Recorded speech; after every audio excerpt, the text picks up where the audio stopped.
Who Watches the Rewatchers, a Buffy rewatch podcast.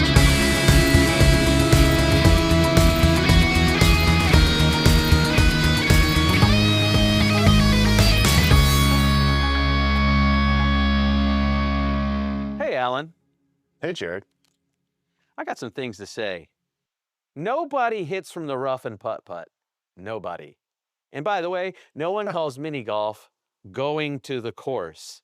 And in the 90s, everybody looked good in bib overalls. Welcome to Who Watches the Rewatchers, our Buffy the Vampire Slayer rewatch podcast. And if you're with us today, we are in a great episode. Well, I don't know if it's great, but it's one I loved called Ted, and it's in season 2, episode number. What episode number is this, Alan? This one is episode 11 of season 2. I like it a lot just because John Ritter is in it. John Ritter's in it. And yeah, this is from the John Ritter, the career phase of John Ritter, where he guest stars in several 90s TV shows. I mean, he's still in movies. He's not in his best movies at this point, but he's popping all around, and people, I think, use him for a little star power. That's my read and take on it.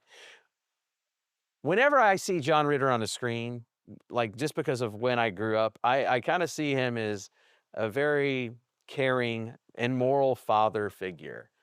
I understand Three's Company and some of the a little raunchier humor and stuff that was in his kind of work. But when I was a kid, I started like commercials for a parenting thing. I don't know what it was. But then that made his transition to problem child pretty interesting, because he sort of seemed like, based on these commercial things, like he might know something about parenting. Sure. Or education. I can't even recall. But then he's in Problem Child, where he has like the spawn of Satan as his kid. But I always got like this wholesome vibe from him. What about you? What was your kind of take on John Ritter? I find that hilarious because my take is exactly the opposite. Because I grew up as a 5 or 6 year old seeing Three's Company and reruns, right? Right. And so I always thought of him as that dude, the dude who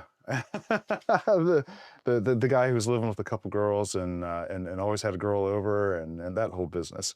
So I remember when he started, he was in a show.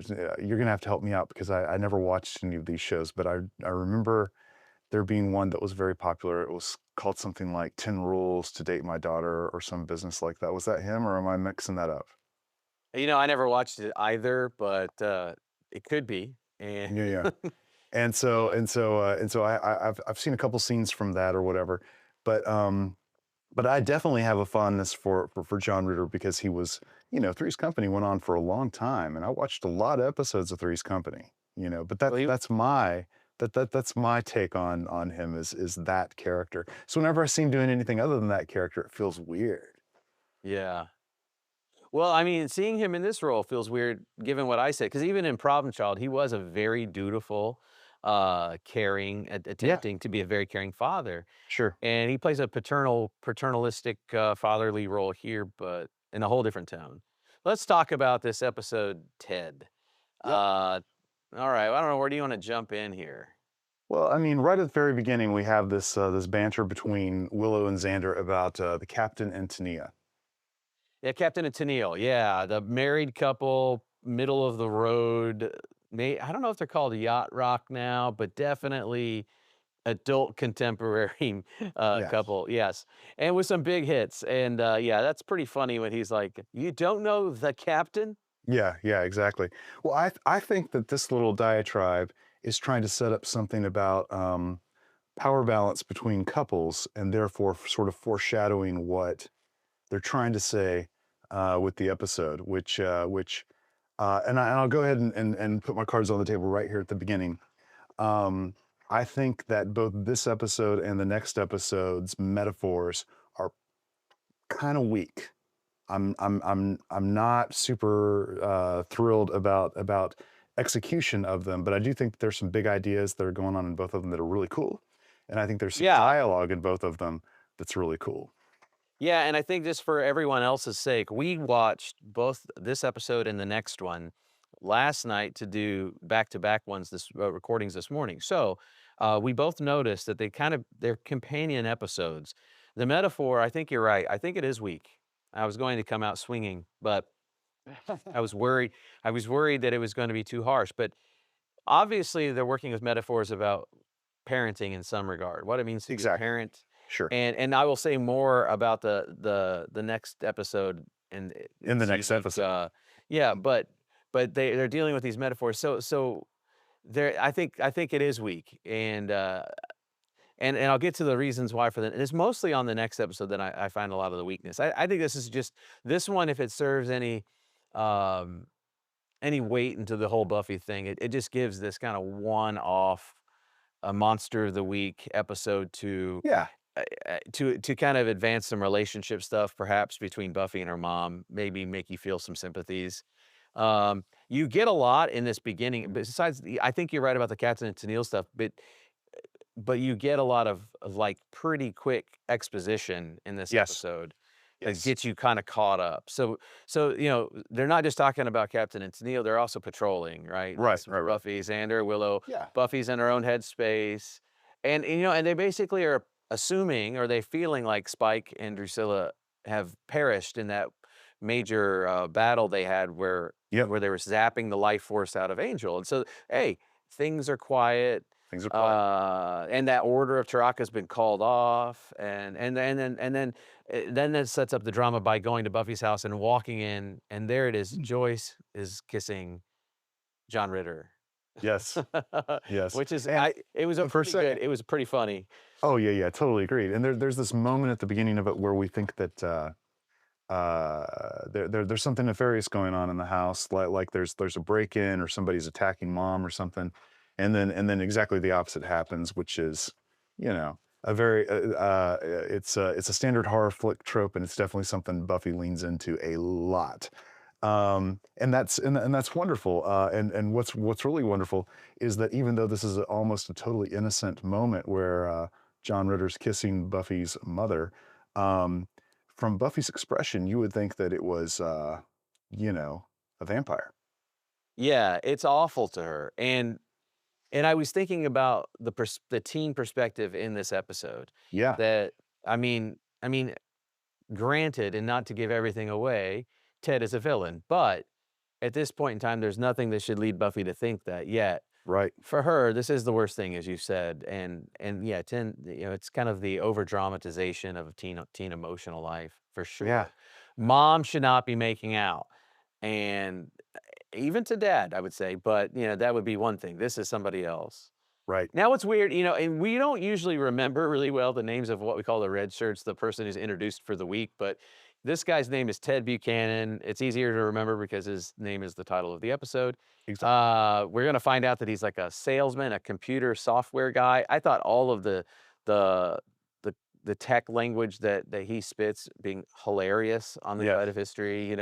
But what's immediately off-putting about him to Buffy and to the audience is that he takes a very firm control of telling Buffy about what's been going on with the relationship. Instead of letting Buffy's mom say, "Hey, Ted and I've been hanging out, we've been seeing each other." He's like, "Your mom and I have been seeing each other for some time now, right?" And like, he's pretty assertive. Yep. Now, Willow and Xander, they're not put off because he's kind, he's charming, and he cooks. He cooks Yeah. uh, mini pizzas, and I actually was paying attention because they said, "How'd you get the crust be like this?" He goes, "After you bake it, you do a secondary, you fry it in a cast iron skillet, with a little olive oil and herbs." And I thought, would that work? I make pizzas on my green egg, and I wonder if I just threw it in the cast iron, would I get a crispier? I I gotta try it. Gotta try it. Gotta try it. Well, Xander said that you could sell them for hundreds of dollars each. Yeah, hundreds of dollars each, yeah. And I was thinking about, his grasp of money, or maybe just the exaggeration, and I was Yeah. thinking, well, we're living in a day when it's like $6 or maybe more for eggs, so who knows? Yeah, yeah, right. Um, Not too but then funny. he invites him to go putt-putt or play mini golf. He says, "Go to the course." We're thinking about going to the course and of course, everyone's excited except for Buffy, and he promises a picnic. So everyone's really thrilled. There's something alluring to them about his food. Buffy's not eating the food. She's not eating the pizzas. Did you notice that? I did notice that. And I also noticed what I thought was really interesting here is that even from the very beginning, they designed Ted to be comforting to everyone except for Buffy. You know, so Yes. so like he says things to Buffy like, "Beg to differ, little lady," like all the time, and it's like the worst phrase the dude could possibly have come up with for dealing with a teenager. You know? Absolutely. Little lady. Very patronizing. Yeah. Very patronizing. Especially it seems, and I think I think the writing is good here. It seems like he is just only slightly out of time. Like Hmm. he's not cut directly out of the 1950s, but it looks like somebody who's out of time and really trying to catch up with the world around him a little bit. Yes. So I mean, I think that's really good actually, and maybe it's John Ritter's performance. He was a very good actor. Oh, totally agree. Very effective. Totally. So, later that night, Buffy, she goes out of the window to patrol, and she's out there. She kills a vampire, but she's it's like it's some of the good Buffy stuff where she's in the midst of like slaying vamps, but dealing with personal angst and existential drama and talking about Yeah, it yeah. versus doing it. Right. Right. Almost insulting to the villains. But this makes Giles very worried. Something is bothering his Slayer. She doesn't want to talk about it. Um, Giles is kind of hip to what's going on. There's something going on with her, and and at some point they have conversation about Joyce and Ted, and Giles stands up for her. Your mom she deserves her own private life. She deserves to have something in her life, which I thought was all. I mean, I thought it was just nice. There is whether or not a teenage audience is picking up on it, they're trying to establish the fact that um, she's not only a mom. She's, Right. she's a person that has other needs and needs for companionship and all that. So anyway, I don't know. Maybe I'm getting more sentimental with older age, but I felt that was kind of nice. No, I agree. And actually, one of the things that I think is interesting about Buffy is that in some episodes you feel like Mom Joyce is almost a throwaway. Like she is only there to be a foil for Buffy to go out in the world and be the Slayer. And in this episode, I think one of the big things they were trying to do, and I'm not sure they totally got there, was humanize Joyce and make you have sympathy for Joyce and all of her, internal mom stuff. And I think that they almost got there, but I think that having Ted as like a domineering, controlling kind of figure, I think that subverted some of what I think they were trying to accomplish with Joyce. But he does such a great job, and he's so captivating as a character. I don't know that I would have noticed that if I hadn't been looking at this with a critical eye last night. You and I are sharing a lot of the same headspace because I think, especially after the bad stuff happens toward the end, Joyce is very sympathetic, very compelling. However, I just squirm every time they're at the table and Ted oversteps, and I'm like, "Mom, step up," And Yeah. so I think you're right. I think they do a great job, and then it kind of gets a little subverted. I think in the wash at the end, Ted is so compelling that it plays. But you're right. Later this night, Yes. moving along, she finds herself with her boyfriend Angel. And, I'm not sure if they're making out, but I think every time they're together in this episode, they are sort of making out. Um, she's supposedly attending to his wounds. He's still all beaten up and weak from whatever the spell that Drusilla and Spike were doing to him. Whatever it did, it was weakening him. So Yeah. we got relationship stuff going on in this episode. We've got, um Joyce and Ted getting on with the smoochies. Yep. Buffy and Angel are getting on with the smoochies. And we find out again that Cordelia and Xander continue their secret smooching. Uh, Everyone's in on the smoochy fun except for Willow but more sadly, Giles. More sadly, Uh, Giles. Yes, that's what I was about to we comment on. we finally get back to seeing Miss Calendar, who, Yes. interestingly enough, I mean, we haven't talked about her. She's been gone since the Halloween episode. Mhm. And it's like, oh yeah, there was like a whole thing happening there. So why don't you kind of catch us up to speed on Giles and Miss Calendar?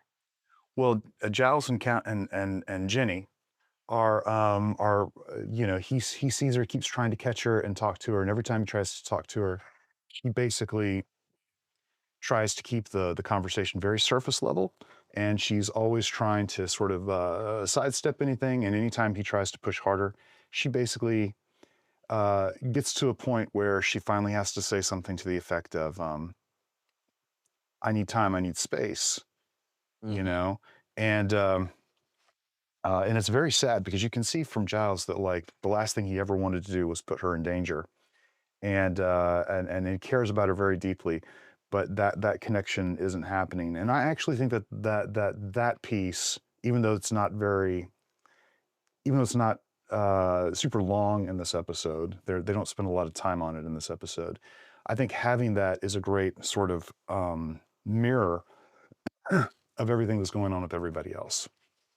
Yeah, yeah, Anthony Stewart Head plays it so well. It is very Yes. sad. This is all going back to Jenny being possessed on Halloween, and she's just taking the emotional toll, I guess, of her danger. Hmm. She's traumatized, and he's a gentleman. He doesn't push, and that's the one thing you want to do when someone says, "I need space and time." Is you you don't want you want to close the gap, and but Yeah.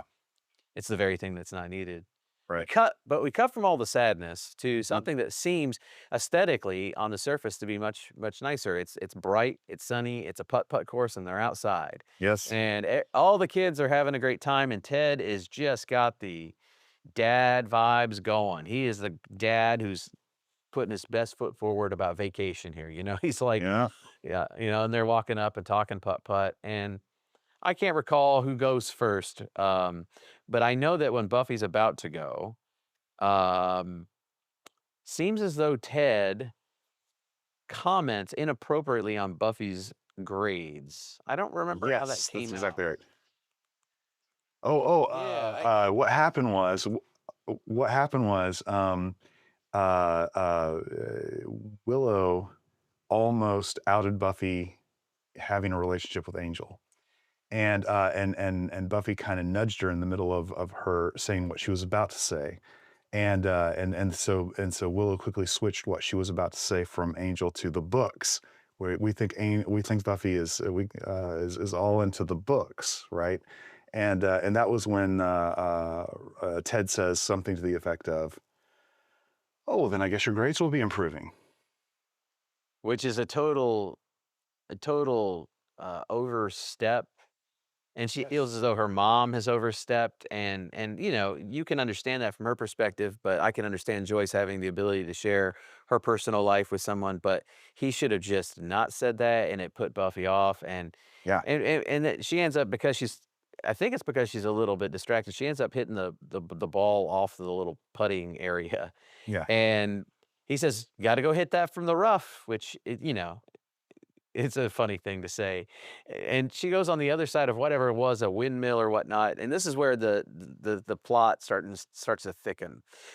She picks up the ball, and she's kind of like, whatever, and she's just gonna go drop it in the cup, and she drops in, she goes, "Look, hole in two," and Ted is menacingly and quietly standing there, and he goes, "I don't think so, little lady," and is very, very confrontational with her. Yes.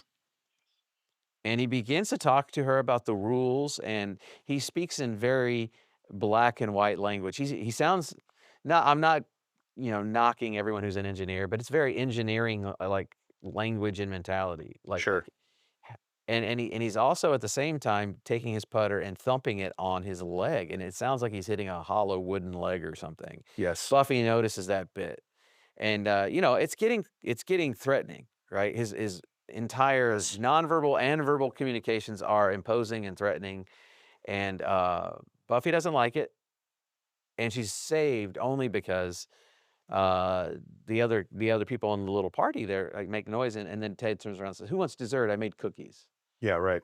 And of Well, course, there's Zan also one line that Ted says that I want to point out here, which is sort of foreshadowing what we're going to find out he is, which he says. He says, "I'm not wired that way," which is Oh yeah. which is a line that he uses throughout the episode a few times, and every time he says it, you're like it's a standard phrase that people use to say that they aren't, they don't think that way or whatever. But in his case, we find out that it's a literal thing, So Literal. that's also a big Buffy thing, is to take the figurative and turn it literal, and so that that works pretty well.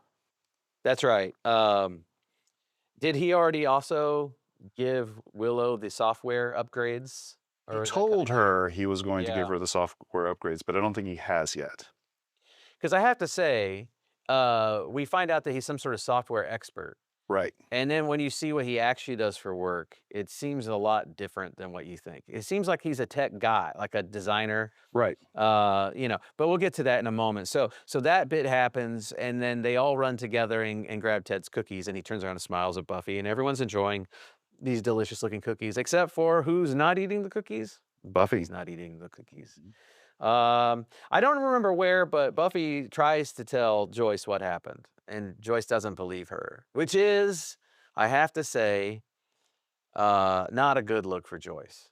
You Right. know, if your kid says that the new boyfriend or the new girlfriend was doing alarming things, parent should listen. But Yeah.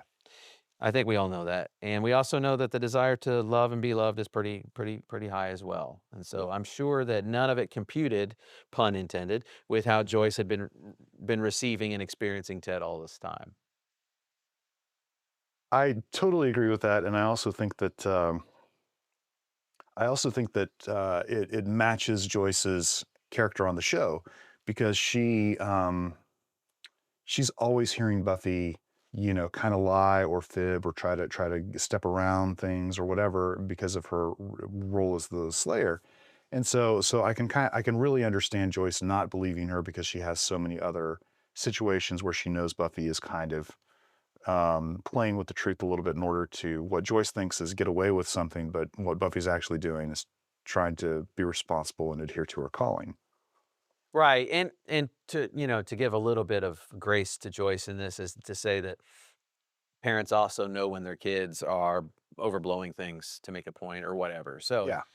she doesn't quite buy it yet, but Buffy is effective in getting the gang to start spying on Ted. Yes. They're gonna start looking into him, and is they're gonna look into him by like going to his place and all that stuff, or looking him up online or whatnot. Buffy's going to actually go to Ted's work, and I don't know what she's in. I don't even remember if they said what she was trying to achieve there, but she shows up to his work, Mm-hmm. and what you find is you find Ted sitting at a cubicle next to a guy, almost sharing the same cubicle space, and he's just a salesman. That's what Mm-hmm. blew my mind. He's just a tech or a software salesman. But you realize, because he makes a sale, he gets up, he puts a little check on the board. His name with all the checks next to it shows that he is the best and most effective salesperson of everyone there. Right. Which Buffy gets through a little dialogue with one of his coworkers. She, feigns being a temp, and Ted is a machine. That guy says no one can beat Ted the machine, and Yeah. Right. another nod to Ted's real identity. But then the alarming thing is, he's going to be taking some time off work for his honeymoon, and I can't wait because maybe, I can catch up or whatever. And she goes, "Honeymoon, excuse me, what?" And he's like, "Yeah, in 2 months." And so Ted apparently has got this stuff planned, and it doesn't seem like Joyce or Buffy or anyone else knows, right? Right. Right. Um, I When we get just a little bit further, I want to talk about where they're taking some of the tropes for this from, because what I think is going on with both this episode and the next episode is they're basically digging into classic monster movie themes or whatever in order to do the monster of the week. And so once we have the reveal of what Ted is and what he's doing, I want to talk about that particular idea in relationship to this. But yeah, so she goes over to the to look at his cubicle, and the most nefarious visual that they've got going on there is that she sees a picture of her mom on his desk. She pulls the picture out and unfolds it, and it's actually she's in the picture as well, but she's been folded out of the of the framed photo, and I think that that's sort of a visual cue or a clue as to how Ted's thinking about the family. Once he's able to achieve this wedding. Yeah, agree. And there was some, I think, clunky, awkward exposition dumps. However, there are points like this that are really, really good non-verbal plot development. Right. Yeah, you're right, because that says a lot without saying anything verbally. Right. The music cues in correctly. The camera looks at her face. She's really bothered by what she's seeing. And Right. it's sort of somber. Yeah. Well, and at the same time, the Scoobies, they find where Ted lives, and Ted lives in some sort of underground apartment. I couldn't quite tell what that was, man. But when they go into his domicile, it is they say, "Wow, cut out of the 1950s." It has I will say, it has a mid-century aesthetic vibe. Yes. And as they're looking around, they're really trying to get a sense of who he is, but thinking maybe he's just a little corny, a little hokey, a little out of date. And then Xander opens a closet and he goes, "Let's go. Got everything we need." And they're like, "What's in there?" Because along the way, I think through photos, they find out Ted's been married and maybe a couple times. And then Xander goes, his 4 wives. His 4 wives are in the closet, basically. And then they'll Right. get out. So you don't know what he sees, but Right. it's not good. And now they're on their way. But the cut back, I believe, if I'm not mistaken, is right to dinner, where now Buffy, Ted, and Joyce are having dinner. And I think this is completely appropriate for the Whedonverse. This is, I think, one of the first real prayers ever uttered at Buffy the Vampire Slayer, and it's led at a dinner table in a very traditional sort of family meal. So one of the things that we're going to understand about Ted is that he's cut out of the 1950s, and so it's a very traditional aesthetic of prayer.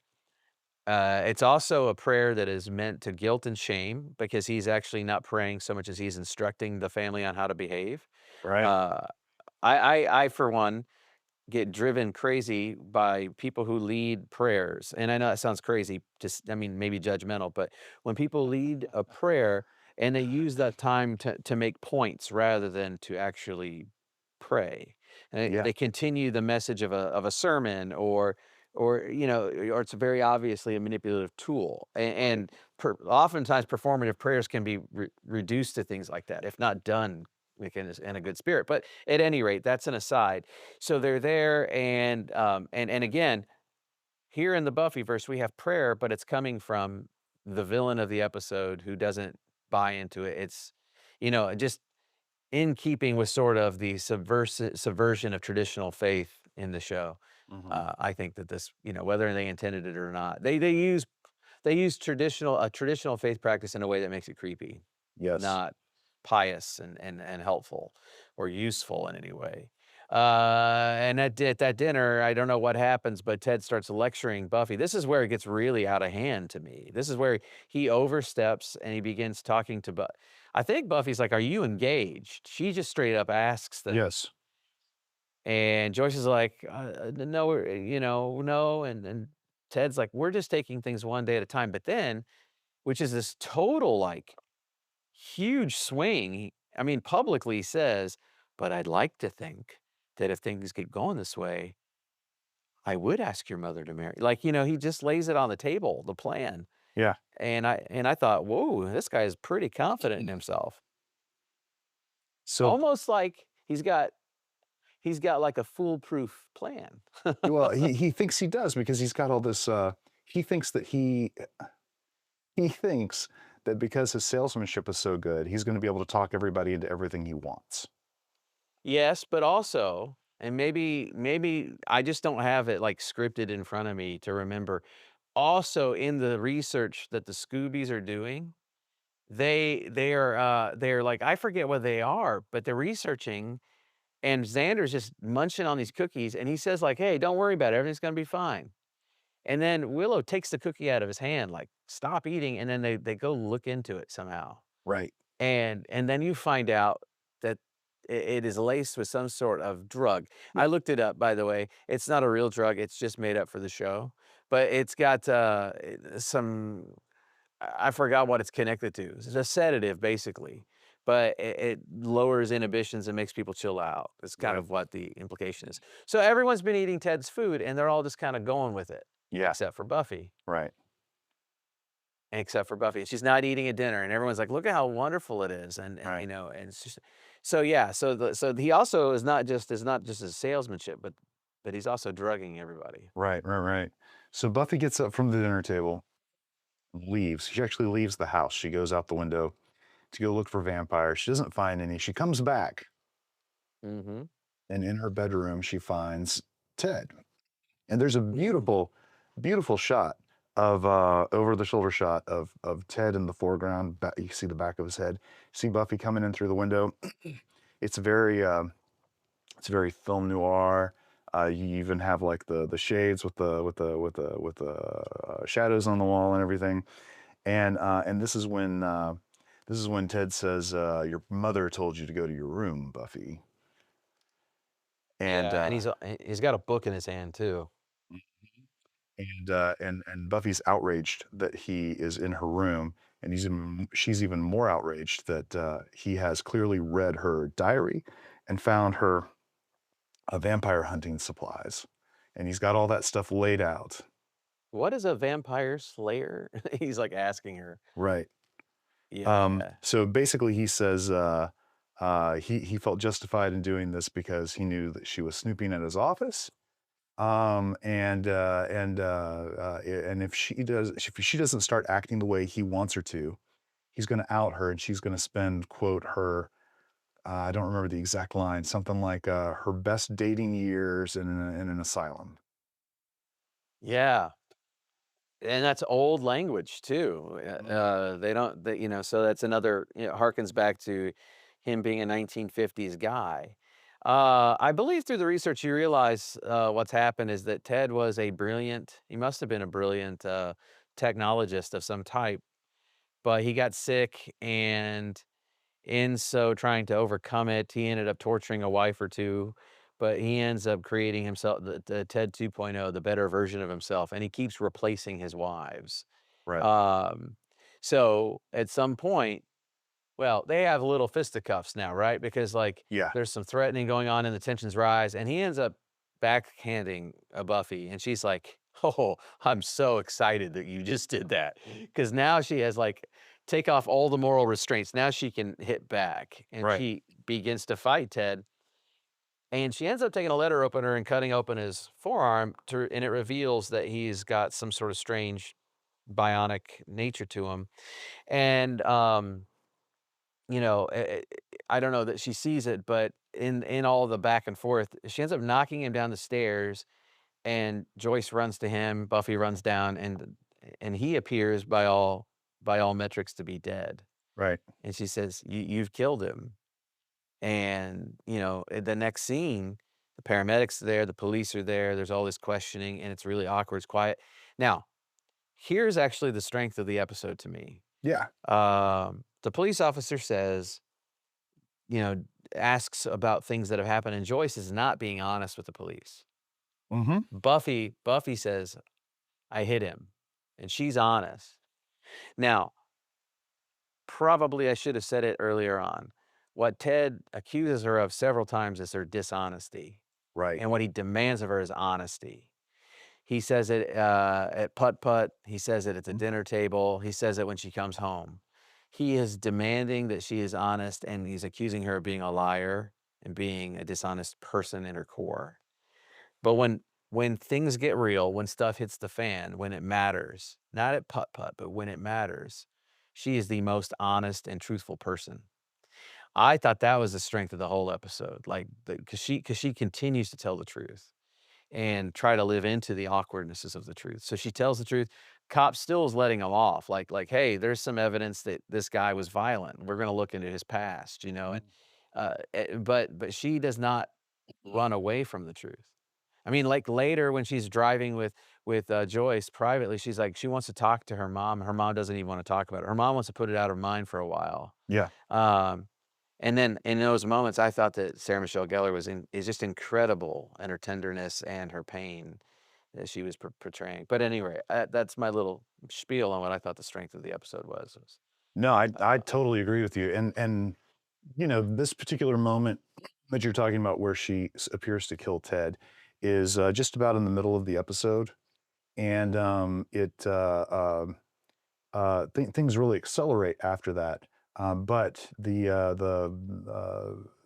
this sort of reaction of Buffy being worried that she legitimately killed a human instead of all these things that she's fighting, you can Yeah. see it really devastates her. Like if she's fighting a vampire or a demon or something, she feels totally morally justified. But the minute she thinks that she hurt a human, she is absolutely devastated, which I think is really good from the perspective of humanizing Buffy. The other thing that I noticed from a wardrobe perspective is that up until this midpoint of the episode, Buffy is always wearing like, you know, very, very attractive apparel. She's wearing leopard prints. She's wearing fit clothing, you know. And she's actually dressed nicer than everyone around her, like in terms All the of time. the formalness of it. Yeah, it's nicer. And then after this moment, she immediately switches to like overalls. The bib overalls with a black top. Yep. To your point, and so she's kind of, it's darker, and it's easier, right? It's easier clothing. It's like wearing sweatpants. Like it's just Yeah. baggy, kind of, it's easy. Yeah, definitely. And she's carrying the weight. And there's points of time where Giles is even out loud speaking about this sympathetically to Cordelia and others. Like Cordelia's like, hey, look, she kills things all the time, and she's like, no, no, no. When you kill a person, it's a whole nother thing. And then Cordelia's like, oh yeah, kind of like that one time you released that demon and it killed those people. And Giles goes, yes, dude, let's bring that up again. Like it was pretty funny. It was a moment of levity and all the angst. But Totally. yeah, Totally agreed. So this is actually the moment you were talking about earlier where they realize that the cookies are drugged. That this is actually when they figured out when the Scoobies are having the conversation about what Buffy must be going through. And from there, you know, it accelerates a bit. Okay, there's one more Giles and Ginny scene here that we probably should mention. This is the moment where Ginny has decided that she is going to come to Giles and say, "Hey, I think I want to resume something here. I don't want to. I think I'm ready to talk to you or whatever. And I know that you feel terrible for having put me in danger or whatever." Well, Giles is actually out vampire hunting when she comes to him to have this conversation. So he, in effect, ends up putting her in danger again, which is kind of the gag there. He's out vampire slaying because Buffy is not, because she's dealing with all of this stuff. But that's a very good scene to sort of push you through to the bits with Ginny that we're going to need in a couple of episodes.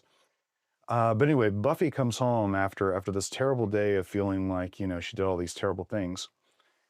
She walks into her room and she finds Ted. Mm. And Ted is alive and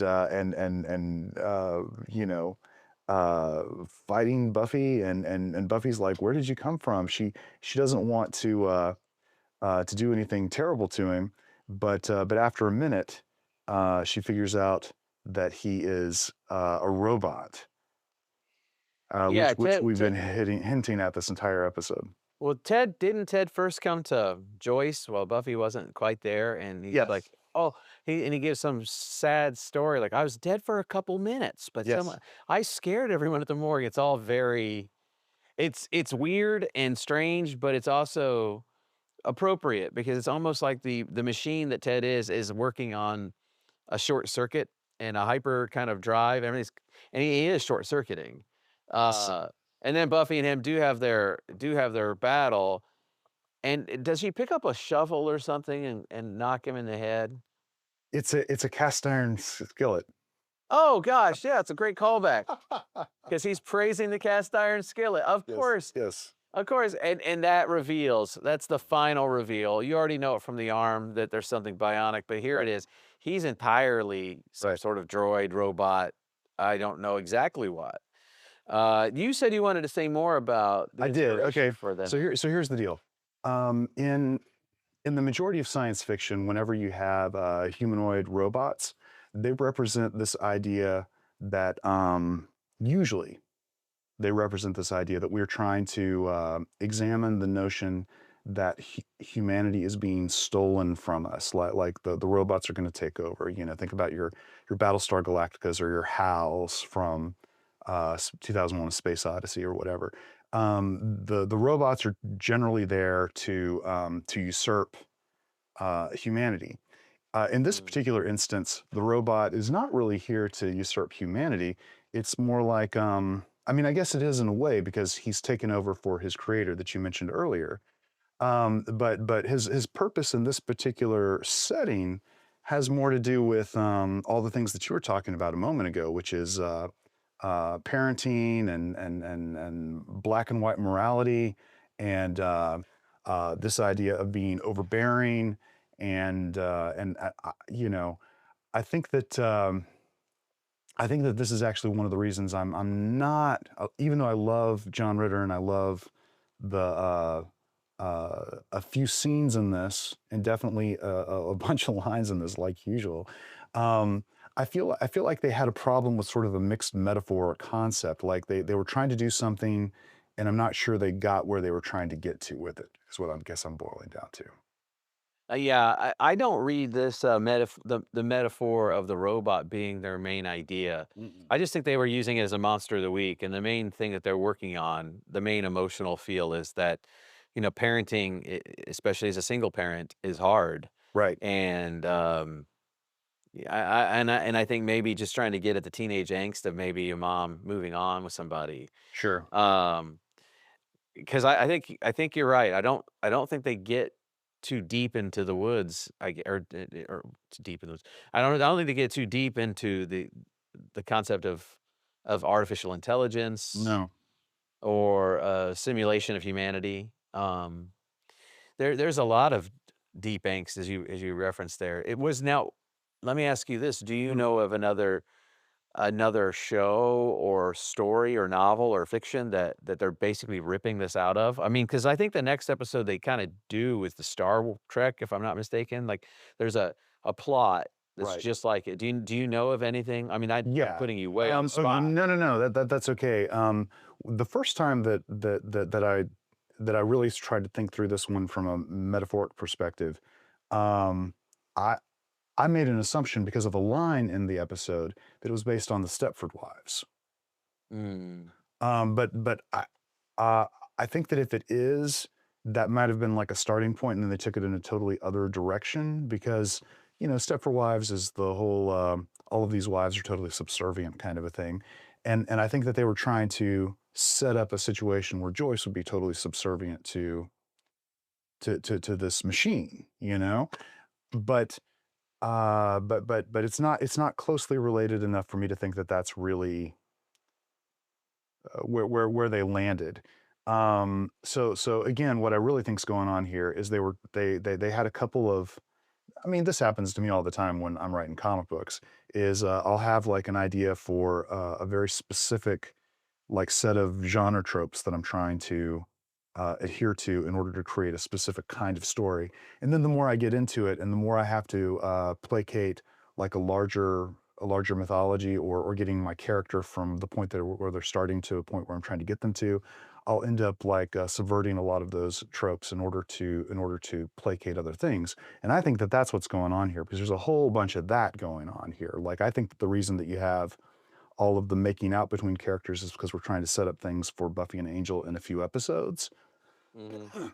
I think that the reason that we have this robot here is because they've already had the idea that they want to have uh, fully humanoid robot characters in the future, and so they're trying to set this up as like this is where the technology came from for them to be able to do that later on.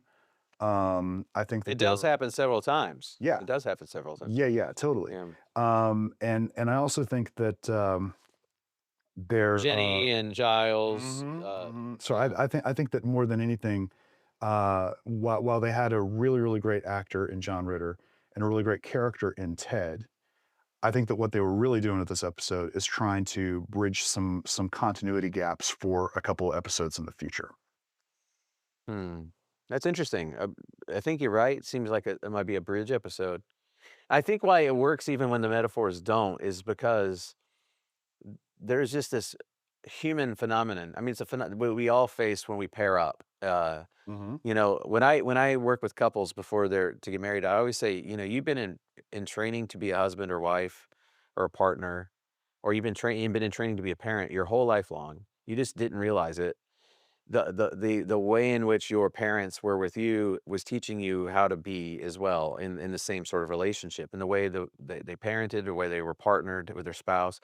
And so you're bringing a lot of stuff that you don't realize you're bringing with you into the relationship or into the marriage. And so when people just partner off, like a lot of the negotiations that are happening are expectations and rhythms and styles and all kinds of stuff, traditions, baggage, Hmm. and a good couple is going to sit there and say, well, what do we want to leave behind and what do we want to bring in from our family of origin? Now, it only gets more complicated when you complicate the family. Like if there's a divorce and a remarriage, or if there's a death and then another partner comes in, it can probably seem, especially to a teenage kid, like the new person coming in is such an interloper with completely different set of background issues that it's almost robotic or alien, like Hmm. foreign, so Hmm. foreign. And that plays on so many different levels. That could play in the very one-to-one reference point here, which is a divorce and a remarriage with a single mom. But like just even like taking a kid from one high school and moving across the country to another high school Hmm. and having a different set of teachers, principals, friends, whatever. It can all seem so foreign that it can seem like a robot or robotic thing or an alien force stepping into your life. So I Sure. think it's probably the reason why it can kind of work even when it doesn't really work, Right. because it's just a really human thing to feel that way about other people. And then certainly when we don't, even just friends or people we meet in the world, when we just don't get their point of view or we think it's kind of different, we really have an easy time of otherizing them and going, like they're so weird, and instead of realizing that we all have these weird we're all different, Yeah. So Yeah. anywho, well, Well, I that's don't my know. last word on it. Any final words of reflection for you? Well, I only have one more little bit of story that I want to make sure we pointed out, and then I have one like little visual gag I want to point out, and it's Yes. that so when Buffy's having her final battle with Ted, uh, he makes some big mistakes with Joyce, and she finally realizes that he was a terrible person, and Joyce never knows what ultimately happens to Ted. She just knows that he goes away. Well, Right. well, hey, we end the entire episode though with Buffy and her mom sitting on the porch, and they're talking about men and being single and not trusting and all that kind of stuff. But the visual gag that I thought was most interesting was after all this food that they've been eating from Ted, which is laced and and very fatty and everything else, they're eating snap peas. Yes. Yeah, they're eating veggies. Yes. Um, and I think that I don't know. It cracked me up because I feel like as opposed to all the artificial stuff that he was feeding them, now they're back to nature, right? That's what they're trying to get to. Yeah, I actually didn't notice it. I noticed what they were eating, but I didn't think about it. Good grab. Good grab. Did you also enjoy the very end bit where, um, the gang is gonna go see Giles in the library? Yes, you talk about that. Would you? Well, they're gonna go see Giles, and then Buffy goes, "Oh my gosh," whatever, and she just turns away at the door, there's a little window and you can see in, Uh, and she's, "Why do everybody have to be and she's just complaining, and then, you see I thought the cutest bit was you saw, Xander and Cordelia look in and then look at each other and giggle, like, in an innocent sort of appreciation for what's going on inside, and it's Jennifer, it's Jenny Calendar and Giles making out, just Yeah. like Buffy's been doing the whole time with Angel, Yes. and but she's kind of like, why do all these adults have to keep making? It's like, it's total teen immaturity at that point, but it was sweet and funny, because any moment I maintain is any moment that you give Buffy a bit of respite to be normal, it is sweet. Yes. I mean, that's a sweet relief because she's got the weight of the world on her shoulders. Totally agreed. And I have to remind you that one of my favorite Buffy memes that comes up on my Facebook, Yeah. which now makes me sound old again, every year, and I reshare it every year it comes up, is this two-panel shot of Giles talking to Buffy, and Giles says, "Am I not supposed to have a personal life?" And Buffy says, "No, you're old, and it's gross." Yep. Yeah, that's a good one. Yeah. So again, I think that the relationship for Ginny and Giles being healed in this episode, so that we have other things happening in a few episodes, is important for this one, and I think these moments of humanizing Joyce for what's going to happen in a few episodes are very important as well. Well, before we cut, where do we go from here? Did you hear any more? Last week we heard, I mean, so I've been thinking as we record these, sometimes I situate us in the time of the year, and I want to stop doing that personally, just because someone could listen to this at any time. Sure. What I want to do is simply say, but I do want to say that last week we heard the news that there's probably going to be more Buffy, that Sarah Michelle Gellar's attached to it, that there's been some openness on her part after doing this Dexter thing she's been doing. Right. Have you heard any more this week? Okay. So the rest of what I know now is, number one, the director, whose name I don't recall, to be honest with you. I discovered that the director is the woman who directed this Marvel movie called The Eternals. In full candor, I don't like The Eternals. I think it's the worst Marvel movie. I have never been able to get through it because it's put me to sleep every time. But I have read a bunch of things about other independent films that she's done that are supposed to be very, very, very good. I haven't seen any of them, but I should probably check them out, because it sounds like that's what she really made her name on. Whenever someone does a weak project, I'm not willing to just dismiss them out of hand, and say, well, they're not capable of doing anything good. What I find, for me personally, creatively, is that when I fail, I learn a lot from those failures, and I go do the next thing way better. So I'm hopeful that that's what's going to happen for this director, is that she learned some big lessons about what works and what doesn't work in the Eternals, because there were a lot of things that did work in the Eternals. As much as I'm slamming it, it's a beautiful movie. Like, it looks gorgeous. Let me help you with the name, and I'm going to read, because I just Googled it right Yeah, here, sure, please. and I saw something where James Marsters breaks his silence on it. So we're gonna read it. I'm gonna read a paragraph from this. Yeah, thing. go for it.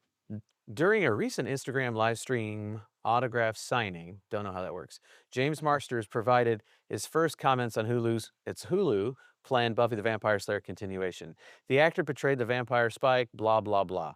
All right. Sarah Michelle Gellar would return as Buffy Summers alongside a new Slayer protagonist, with Oscar winner Chloe Zhao Thank you. directing the pilot. So she's an Oscar winner. And it's going to have Nora and Lila Zuckerman. They'll pen the series. They are working with the original producers Gail Berman and Fran Kazooie and Kaz Kazooie, and Dolly Parton, to expand the supernatural universe. That's right, Dolly Parton. There's one of those, not two of those. There's only one of those. So that's going to happen. I have they called you? I'm waiting for them to call us to get our hot take. Not yet, but I'm sure the call's coming. I'm sure the call's coming. It's coming. Okay. All right. Well. Well, I will say this also. I did see an article, speaking of what you're talking about with James Marsters, I did see an article that said that there are 3 people that we do not expect to see back. And those 3 people are James Marsters, Nikki Brendan, and I can't think of who the third one was. David Boreanaz, because they're all old looking. Is that why? And they're vampires? And Well, I don't remember who the third person was. It'll come to me in just a moment. But the real reason was because of either legal or, culturally canceled issues with all of them. Ooh, okay. You know, so Nikki has been in and out of jail for a variety of stupid things, and I can only tell I'm Nikki because I actually know the guy personally, and he's a great dude, and I wish him the best, and I hope that he has solved all that stuff. I haven't talked to him in years, um, but just so you don't think that I'm saying Nikki because I'm being obtuse here. That's the only reason I mentioned that. And then I don't actually know what the issues with James Marsters are. I just saw an article that said that he wouldn't be coming back because of some sort of, cancel culture issue, and I don't know what it is. Well, we'll look into it, and maybe in another episode we'll talk more about that. But for now, we'll see you all later. Slay on.